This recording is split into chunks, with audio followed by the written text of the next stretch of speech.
오늘 묵상이라는 제목의 말씀을 함께 나누겠습니다. 지난주에 나누었던 말씀을 한번 기억을 해보시면 선지자에 대해서 말씀을 나누었는데, 선지자가 처음에는 하나님 편에 서서 백성들에게 말씀을 전하죠. 멸망을 선포하고 하나님의 마음을 그대로 전달하고 하나님의 진노를 말하는 자리입니다. 선지자가. 근데 백성들에게 가서 말씀을 아무리 전해도 그들이 듣지 않았죠. 그러면 하나님은 더욱더 그들에게 진노를 외치십니다. 백성들에 대한 하나님의 진노를 선지자가 막 외치죠. 그렇게 백성들을 향해서 하나님의 말씀을 막 전하다가 갑자기 그 방향을 바꿉니다.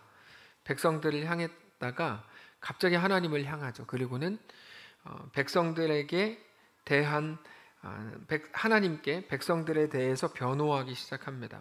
하나님, 그래도 멸망시키는 건 좀 아닙니까? 아니지 않습니까? 하나님의 백성인데 좀 더 참으십시오. 진노 중에라도 긍휼을 잊지 마십시오. 이런 식으로 이제 하나님께 외칩니다. 선지자가. 그러면 하나님은 그런 말 하지 마라. 난 용서 안 할 거다. 그러면 선지자는 그러지 마시고 좀 용서를 해 주십시오. 자기 자식을 죽이는 부모가 어디 있습니까? 이런 대화가 이어집니다. 분명히 하나님의 입장을 백성들에게 선포하던 선지자가 이제 방향을 바꾸어서 하나님께 백성들의 입장을 대변하는 거죠. 그게 모세였습니다. 모세는 처음에 하나님이 이스라엘 백성들을 내보내겠다고 하실 때 모세는 거부하죠. 그렇게 이제 억지로 보내집니다. 처음에는 억지로 보내졌으니까 제대로 된 선지자의 역할을 한 게 아닙니다. 근데 거기서 백성들 때문에 막 고생하고 화내고 소리 지르고 울기도 하고 이런 모든 시간들을 같이 백성들하고 지내죠. 이스라엘 백성들은 끝까지 못난 모습을 보입니다. 그때 모세가 하나님께 이제 가서 용서해 주십시오 말하죠. 하나님은 난 용서 못한다, 용서 안 한다 이렇게 말씀하세요. 모세가 그때 다시 말씀을 드리죠. 그럴 거면 내 이름도 생명책에서 지워주십시오. 나는 이 사람들과 같이 그냥 영원히 죽겠습니다. 아니, 이거 하나님이 보내신 거 아닙니까? 하나님이 모르고 보냈습니까? 알고 보내지 않았습니까? 제발 용서를 좀 해주십시오. 이렇게 출애굽기 32장 32절에서 얘기해요. 근데 하나님께서 이런 버르장머리 없는 놈을 봤나? 너 선 넘었다. 너부터 죽어라. 이렇게 하지 않으시고 하나님이 모세를 너무 예쁘게 보시죠. 너무 예쁘게 보십니다. 사실 그게 하나님의 마음이었기 때문입니다. 모세가 쭉 백성들에 대하여 변호했던 게 하나님의 마음이었죠. 사실 하나님도 그 마음으로 백성들을 품어주시고 백성들을 위해 자기 아들 예수님을 보내주신 겁니다. 그래서 바로 그거, 바울도 그렇고 지난주에 나누었지만 사실 하박국도 비슷한 마음인데, 우리가 조금만 관심을 기울여서 보면 대부분의 선지자들이 하나님께 그런 기도 그리고 그런 마음을 가졌다는 걸 알 수 있습니다. 그건 사실 하나님의 마음이었습니다.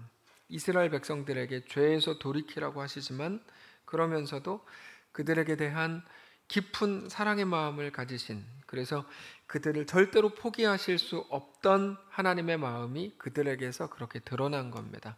여러분, 우리는 이게 표현이 이상하게 들리실 수 있지만 망할 수가 없습니다. 이 표현이 아주 이상하죠. 우리는 영원히 죽을 수가 없습니다. 왜냐하면 그게 하나님이 우리에게 운명으로 정해놓으신 것이기 때문입니다. 그래서 가끔 너 그러면 구원 못 받아 라는 이 말이 사실은 조금 더 깊이 생각해 봐야 되는 말이긴 합니다. 왜냐하면 구원은 우리의 실력으로 받는 게 아니고 하나님이 우리에게 주신 약속이고 예수 그리스도를 통해 사실 십자가에서 이루신 일이기 때문에 우리가 판단해서 저 사람 저렇게 하면은 구원 못 받겠는데 이렇게 생각할 수 있는 어떤 그런 내용이 아닌 것이기 때문입니다. 결국에 우리가 오전에도 나누었지만 말씀을 통해 계속 봐야 되는 건 노아가 잘했냐 잘못했냐가 아니고 그의 인생 속에서 하나님이 어떤 하나님이셨는가에 관한 겁니다. 1부 예배 때는 잠깐 말씀을 드렸고 2부 예배 때는 말씀을 안 드렸지만 많은 분들과 대화하다 보면 하나님에 대해서 정말 많이 오해하고 계신 분들을 많이 만납니다. 하나님을 왜 저렇게 표현하고 왜 저렇게 알고 있지? 하나님에 대해서 성경을 알고 있긴 한 건가? 이거는 뺄게요. 이 얘기하면은 또 교만해 보이니까. 근데 하여튼 왜 저러지? 하나님이 어떤 분이신지 왜 정확히 알지 못하지? 이런 생각을 정말 많이 하게 돼요. 성경을 통해 하나님이 어떤 분이신지 계속 계시하시고 보이시는 거에 대해서 우리가 그래서 성경을 볼 때마다 하나님이 이런 하나님이, 하나님은 이런 하나님, 이걸 계속 이제 알아야 됩니다. 하나님께서는 그들을 결코 포기하실 수 없는 하나님이시다. 이게 성경이 우리에게 말해주는 거죠. 대표적인 게 둘째 아들 이야기죠. 둘째 아들이 그렇게 하여튼 기억 지으를 하면서 그 나가서 자기 마음대로 막 살잖아요. 그리고 나서 어떻게 됩니까? 결국에는 그러나 하나님께서 그 모든 것들이 합력하여 선을 이루게 하셔서 온전한 하나님의 자녀로 다시 받으시죠.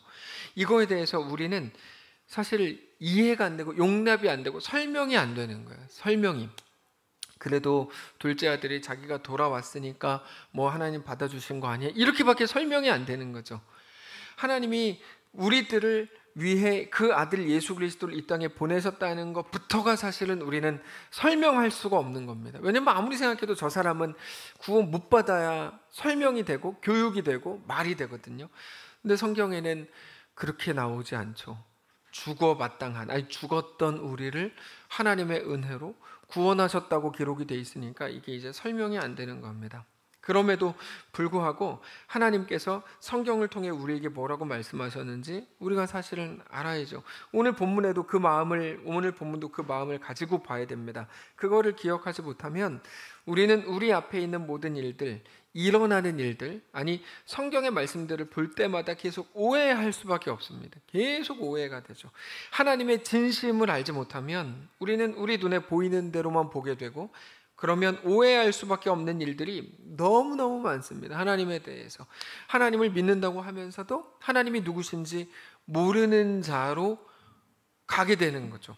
자, 오늘 본문을 보면 하나님께서 유다의 죄악을 말씀하십니다. 오늘 본문은 다 무서운 내용들밖에 없잖아요. 아까 우리가 읽었지만 유다의 죄악을 이렇게 말씀하세요. 30절입니다. 여호와께서 말씀하시되 유다 자손이 나의 눈앞에 악을 행하여 내 이름으로 일컬음을 받는 집에 그들의 가증한 것을 두어 집을 더럽혔고 흰놈의 아들 골짜기에 도벳 사당을 건축하고 그들의 자녀들을 불에 불살랐나니 내가 명령하지 아니하였고 내 마음에 생각하지도 아니한 일이라.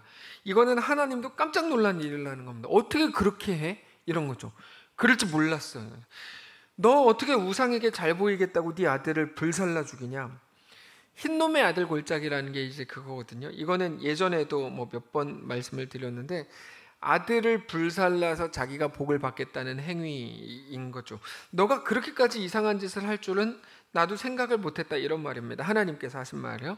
근데 그거는 유다가 만든 우상 숭배의 방식이 아니고 이방 민족에게서 배워갖고 온 겁니다. 이거를 통해서 왕권을 안정시키고 외부 세력으로부터 나라를 지킬 수 있다고 들어서 그렇게 이제 따라한 겁니다. 제 목소리가 더 크면 되는 거예요. 자, 늘 말씀을 드리지만 회개라고 할 때 회개가 뭡니까?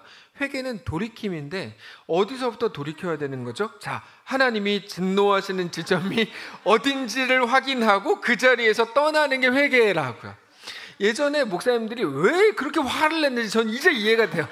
자, 제가 화가 난다는 게 아니고 이거 어떡하지? 자, 그런데 잘 보세요. 여러분, 하나님이 진노하시는 지점이 어딘지 확인하고 그 자리에서 떠나야 되거든요. 그게 회개예요. 그게 돌이킴입니다. 하나님이 진노하시는 지점은 어디냐면 우리가 다 아는 거예요. 너의 영광과 너의 명예를 만드는 자가 바로 나다. 그거는 너가 아니다. 바로 그 지점입니다. 그 지점. 그러니까 우리가 매일 생각하는 게 내가 이것만 이루어지면 영광을 얻게 될 것 같고 뭔가 명예롭게 될 것 같은 거죠. 바로 그 지점. 근데 왜 너는 너 자신이 모든 것을 다 해야 되고 왕이 되고 전능자가 돼서 스스로의 삶을 스스로 책임지지 않으면 안 된다고 생각하는 거냐, 이거죠. 누가 고민하고 염려한다고 해서 그 키를 한 자라도 더 할 줄 아느냐? 그런 거 못하잖아요. 마태복음이잖아요. 그걸 못하잖아요. 먹이고 입히고 살리는 분이 하나님이신 것을 왜 알지 못하느냐, 이 말을 성경이 계속 하시는 거예요. 그렇지 않다. 너를 먹이고 너를 입히고 너를 살리는 거 나 여호와가 한다 라고 말씀하시죠. 그래서 성경에 어떤 표현으로 이어집니까? 너는 고아가 아니다. 그래서 이어지는 겁니다. 너는 내 아들이다. 나는 너를 고아와 같이 버려두지 않는다. 성경에서 고아라는 말이 이제 여기 나오는 건데, 나는 너를 고아와 같이 버려두지 않는다. 무슨 말입니까? 내가 너를 책임진다. 우리는 이거에 대해서 이게 이제 뭐 민족적인 어떤 부분과도 전 연관된다고 생각하는데, 이게 이제 잘 이해되지가 않아요. 이해되지가 않아요. 이게 내가 너를 책임진다. 왜요? 이거죠. 왜요? 아니, 내가 너를 아름답게 한다. 왜요? 내가 뭐를 잘했는데요? 이렇게 가는 거죠. 내가 너를 붙든다. 내가 네 아버지니까. 이렇게 이제 말씀하시는 거죠. 우리 아버지는 뭐 우리한테 그렇게 잘해주지 않았는데요. 그래서 이게 이제 잘 우리가 이해가 잘 안 되는 거예요. 아까 우리가 중요한 대화를 재정부에서 오랜만에 나눴는데, 아들만으로는 안 된다. 이 결론이었어요. 딸이 필요하다. 딸이. 이게 이제 왜 나온 대화인지 제가 기억은 안 나요.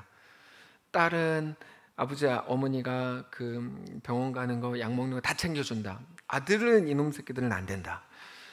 아들은 안 된다.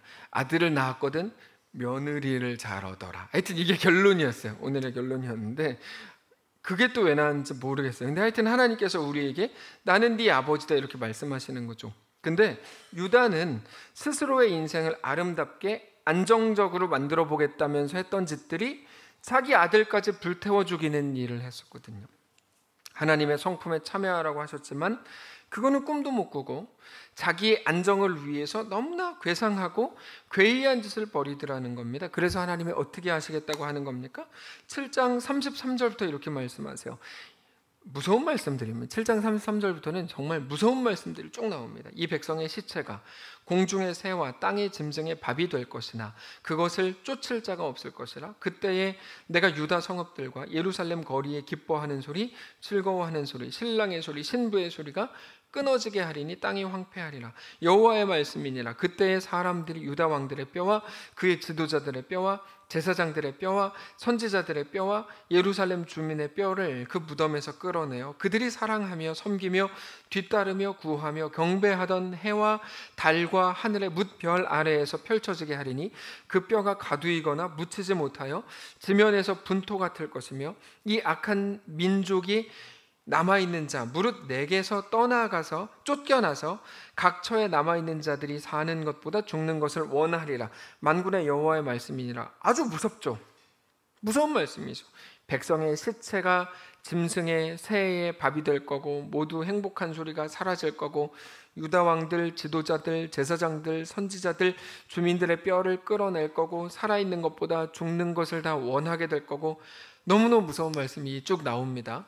근데 우리가 예레미야를 통해서 계속해서 말씀을 드리고 있지만 이런 모든 말씀들은 여러분 사법적 선고가 아니고 하나님의 애원이고 눈물의 호소입니다. 그러니까 이렇게 이거를 가지고 예레미야를 가야 이게 제대로 보이기 시작하고, 하나님과 우리와의 관계는 사랑의 관계이지 법적 관계가 아니거든요. 근데 그런 관계성 소개가 아니라 그냥 눈에 보이는 대로 법적인 관계인 것처럼 오늘 본문을 보면 사실은 오늘 본문을 제대로 볼 방법이 없어요. 이거는 말로만의 협박이 아니고 그 중심과 마지막에 대한 그 부분을 말씀을 드리는 건데, 사법적 선고는 그 중심이 정의입니다. 정의. 죄의 값을 받게 하는 거죠. 그 벌을 받으면 끝납니다. 여러분, 우리나라가 지금 매우 무서운 나라가 됐습니다. 왜냐하면 마피아들만 해도 서로 이렇게 그냥 말로만 이렇게 하기로 해요. 좋아요. 그럼 서로 그게 약속이 된다고 하잖아요. 그게 그냥 약속이 된다는 거예요. 그분들이라 그러니까. 하여튼 그 사람들은 약속이 된대요. 그냥 악수하면 끝난대요. 근데 우리나라는 막 시대가 어떻게 됐습니까? 막 별거 다 하고 막, 그나마 아이폰 쓰는 사람들은 선해요. 이 녹음 기능이 없으니까. 근데 그렇지 않은 분들은 막 녹음 막 저절로 되고 막 자식과 부모 간에도 막 뭐 공증을 하고 별거 다 하잖아요. 너무 무서운 시대 아니에요? 저는 이 시대가 언제까지 갈까? 이런 생각이 막 들어요. 정말 무섭다는 생각이 많이 드는데, 여러분, 사법적 선고의 중심은 정의입니다. 죄의 값을 받게 하는 거예요. 그 벌 받으면 끝납니다. 이게 어떻게 보면 굉장히 깔끔해 보이는데 그거는 판결을 내리는 자와 벌을 받는 사람 사이에 아무런 관계가 없다는 게 그 특징입니다. 판사랑 죄인이랑 무슨 관계예요? 아무 관계가 없잖아요. 그냥 법이 중심이 있어요. 법이 기준입니다. 근데 하나님이 말씀을 통해서 오늘 본문이 그런데 말씀을 통해서 우리에게 주시는 눈물의 호소와 깊은 애원은 완전히 달라요. 그거는 벌을 주거나 벌을 받는 기준이 되는 법이 중심이 아니고 언제나 사랑을 근거로 합니다. 그래서 무서운 거예요. 관계라는 게 그래서 무섭습니다. 하나님과 우리의 관계가 어떤 기준인지 우리가 알아야 되는데 하나님과 우리의 관계는 절대로 법이 기준이 아니에요. 그래서 자꾸 기독교를 율법적으로 끌고 가는 거에 대해서 너무 불쾌한 거예요. 하나님이랑 우리랑 어떤 관계인지도 모르고 자꾸 이렇게 율법적으로 기독교를 끌고 가면 정말 기독교가 뭔지를 알고 저러는 건가 이런 생각이 드는 거죠. 여러분, 하나님과 우리의 관계는 법이 아니고 사랑이 기준입니다. 아버지와 자식의 관계가 어떻게 법이 기준이겠어요? 예전에 무서운 영화를 봐서 공공의 적이라는 영화였던 걸로 기억하는, 제목은 정확하지 않은데 그 자식놈이 어머니 아버지를 죽입니다. 근데 죽이는 과정에서 자기 손톱이 부러졌어요. 손톱이 부러졌는데 어머니가 죽어가면서 어떻게 하는 줄 아세요? 결국에 얘가 이제 완전 범죄로 안 걸리다가 나중에 걸리는데 왜 걸렸냐면 어머니가 죽어가면서 보니까 자식이 자기를 죽이면서 손톱이 이렇게 부서진 거예요. 기어가서 그거를 엄마가 삼켜요. 어차피 자기 죽으니까 자식 안 걸리게 하려고 삼켜요. 그러다가 이제 어머니 뭐라 그러죠 이거? 부검을 하면서 어떻게 그렇게 잘하세요? 근데 하여튼 부검을 하면서 그게 나와가지고 이제 걸리는 그런 영화입니다. 제가 그걸 보면서 그 부분이 너무 충격적이었던 거예요. 제가 예전에 보면서 도대체 어머니들은 왜 저럴까? 아버지들은 안 저런데 그런 건 아니고 어머니들은 왜 저럴까? 도대체 사랑이라는 거는 뭘까? 이거에 대해서 정말 한참 많이 생각했던 부분이었습니다. 아버지와 자식이 어떻게 법이 기준이겠어요? 사랑이 기준이죠. 그래서 하나님과 우리와의 관계라는 것은 그냥 재판장과 죄인이 아무런 관계가 없이 법에 따라서 집행되는 게 아니고 사랑과 관계를 중심으로 모든 게 이루어진다는 거죠. 예레미야가 더욱 그래요. 이런 성경을 볼 때마다 하나님과 우리와의 관계성 속에서 봐야지 뭔가 보이는 거거든요. 근데 그래서 그게 너무 잔인해요. 왜냐하면 돌이키기 전까지는 절대 끝이 안 나기 때문입니다. 이게 무서운 겁니다. 끝내 돌이킴을 요구하는 거죠. 그렇게 말하니까 죄인인 우리에게 잔인할 것 같은데 반대입니다. 그 잔인함은 죄인들에게 잔인한 게 아니고 재판장이신 하나님께 너무 잔인한 거야.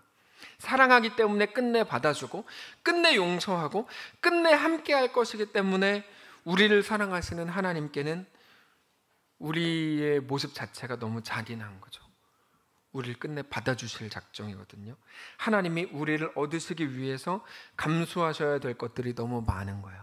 오늘 본문에 나오는 이런 모든 내용들이 다 사실입니다. 근데 단지 이것들이 사실이라서 무서운 게 아니라 이것들을 정말 감수하시는 것은 우리 하나님이시거든요. 그래서 하나님은 사랑을 뭐라고 말씀하시죠? 그것은 오랜 견디입니다. 이렇게 말씀하시죠. 오랜 참음이다. 당연히 우리에게 그렇게 하라고 하시는 것이지만 그 전에 하나님이 그렇게 사랑하셨다는 말이죠. 나는 사랑의 하나님이다. 내가 너희를 사랑해 보니 사랑은 오랜 견딤이더라. 끔찍한 거죠. 여러분, 사랑은 정말 끔찍한 거죠.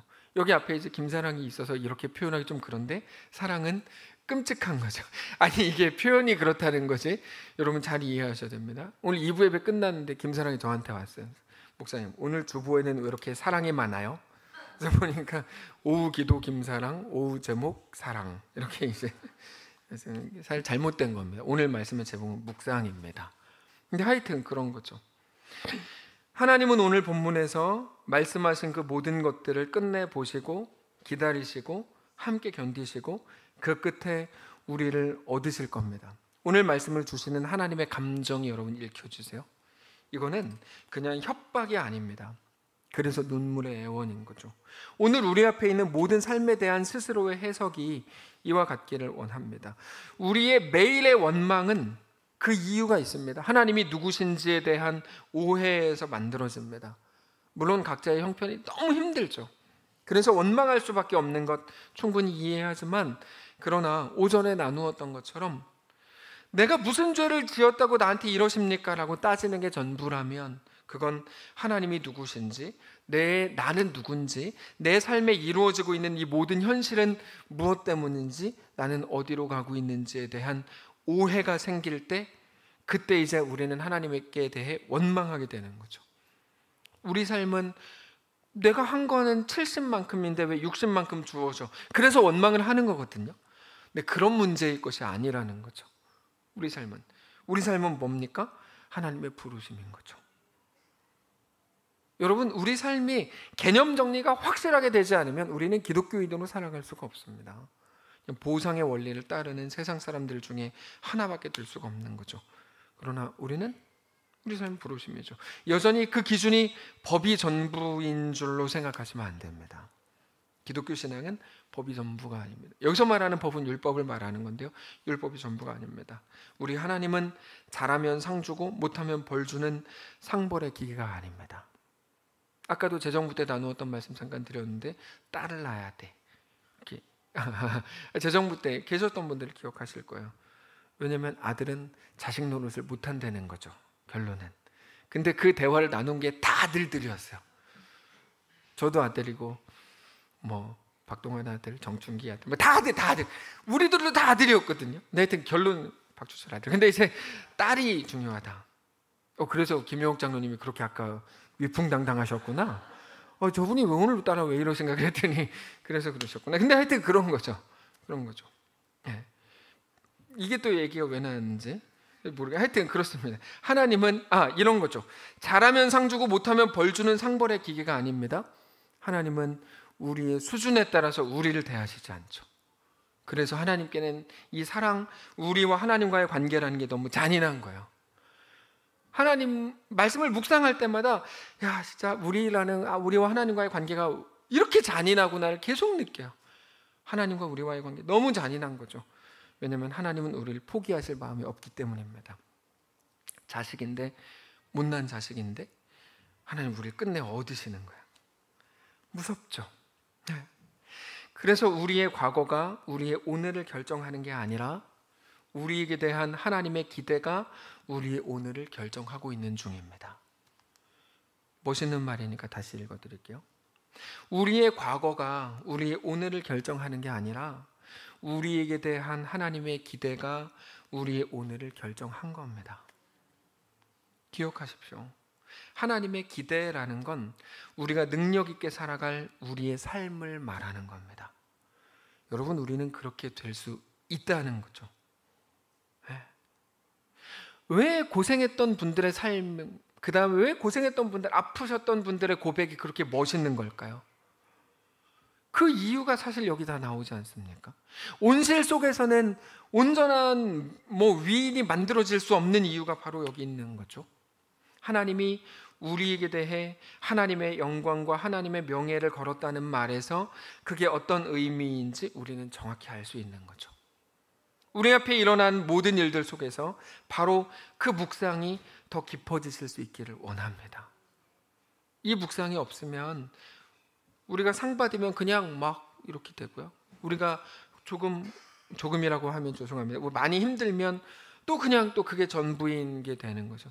거기에는 기독교, 그리스도인이라는 거는 없는 거죠. 그냥 정해져 있는 어떤 딱 수준, 이게 전부가 되는 거죠. 거긴 관계는 없는 거잖아요.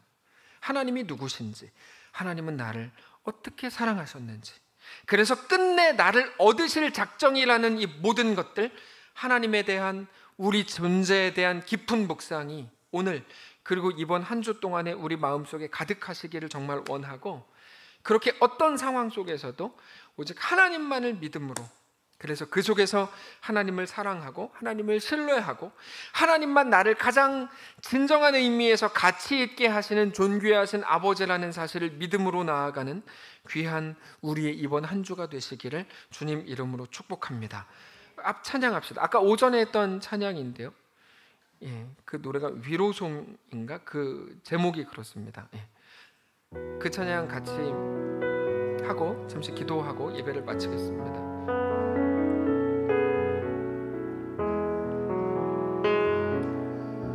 당신이 힘들다는 걸 알아요.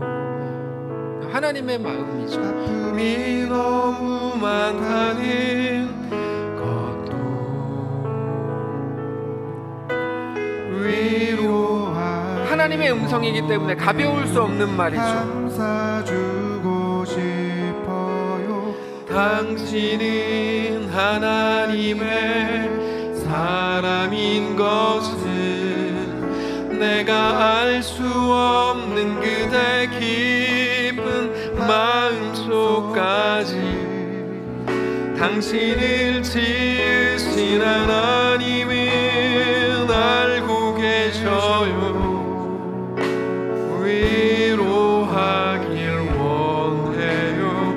감싸주고 싶어요. 당신은 하나님의 사람. 우리가 그렇습니다.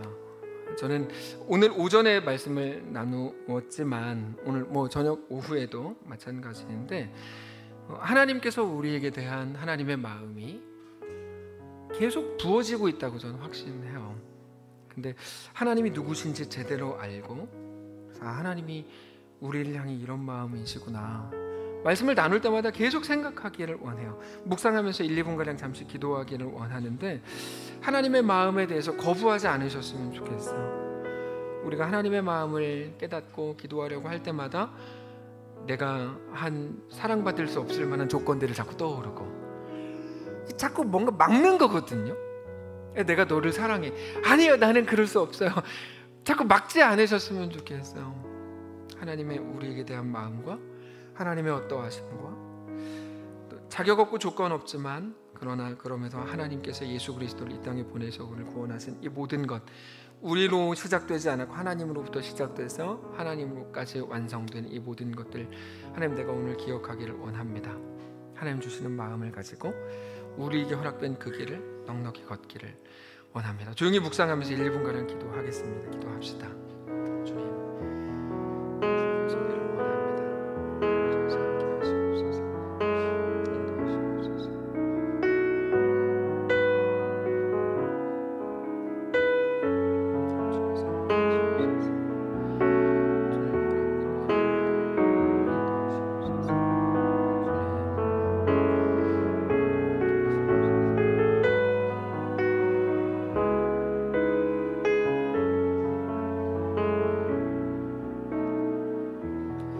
하나님 오늘 본문에 나오는 그 처참한 것들이 그냥 끝인 줄 알았습니다. 아니요. 우리의 고통과 우리의 외로움이 그냥 거기까지인 줄 알았습니다. 그냥 그게 끝인 줄 알았는데 아니요. 하나님이 우리를 아시고 우리를 기억하시고 우리를 보셨다는 것. 하나님과 우리의 관계가 율법으로 끝나서 잘하면 상 주고 못하면 벌 받고 여기까지가 아니고 아버지와 자녀의 관계였다는 것, 사랑이 하나님과 우리를 묶어주는 연결고리였다는 것, 하나님이 우리를 아시는 것. 그냥 나 혼자 서럽고 끝나는 줄 알았는데 하나님이 야, 내가 너를 안아줄게. 그 말로 끝난 게 아니고 그렇게 안아주시고 힘을 주시고 그래서 이 땅도 살아볼 수 있겠어. 가는 것이 우리 그리스도인의 삶이라는 것을 다시 한번 깨닫습니다. 이번 한 주 그렇게 해보겠습니다. 우리 상황 바뀐 것 하나 없고 어떻게 보면 어제의 아픔과 어제의 외로움이 오늘 여전히 같은 마음일 텐데 그 속에서 그러나 하나님을 믿음으로 바라보고 이제는 알고 믿는 자로 우리에게 주어진 같은 현실 속에서 다른 말을 하고 다른 반응을 하고 다른 결정을 해서 이전에는 그러지 못했는데 이제는 세상이 감당하지 못하는 주의 백성들로 새로워지는 귀한 이번 한 주가 되게 하옵소서. 하나님 우리를 위로하시고 우리를 붙드시기를 원합니다. 아무도 알지 못하는 혼자 멋있는 척 해가지고 그냥 나이스하지만 속에서 혼자 눈물을 흘려야만 했던 우리를 하나님 이제 찾아가셔서 만져주시고 붙드시고 그래 내가 너와 함께한다. 내가 너를 붙든다. 걱정하지 마. 그 어떤 것보다도 가장 소중한 건 그게 아니고 바로 너야.